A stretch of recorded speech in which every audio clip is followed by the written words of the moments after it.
मनाचा वेध घेणारे news channel star city one.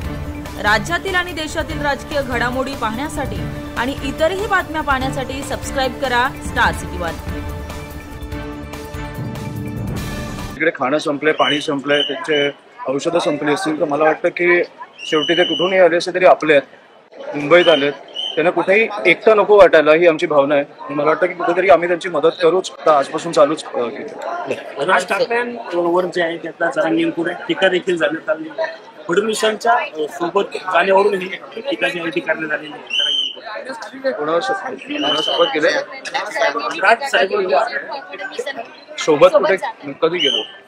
याआधी लोकसभेला पाठिंबा दिला तुमच्या विरोधात आमची भूमिका आमची आहे, त्याच्यावर लोकांच्या टीका असतील तर आम्ही उत्तर देऊ, त्याला बांधव सरकारी आरक्षणाच्या मुद्द्यावर टीका शेवटी आमची जी भूमिका आहे ती बदलली नाहीये,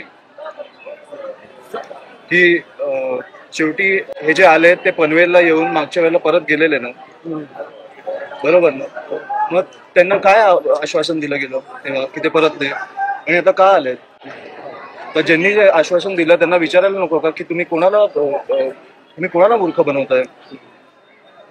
आमची भूमिका अजूनही स्पष्ट आहे, पण मला वाटतं की तिकडे शेवटी जी लोक आहेत त्यांना याच्या मागचं राजकारण कळत नाही, आणि त्यांचं जेवण अन्न पाणी संपलंय, त्याच्यामुळे ते पोहोचलं पाहिजे त्यांच्यापर्यंत, ही आमची भूमिका। ठीक सर पण ह्या आंदोलनाकडे तुम्ही कसं बघता? कारण 4था दिवस आहे, वर्किंग डे आहे, लोकलवर परिणाम होतोय, बीकेसी मध्ये आंदोलक दिसत आहेत, वेगवेगळ्या रस्त्यावर आंदोलक दिसत आहेत, आझाद मैदानावर परवानगी होते।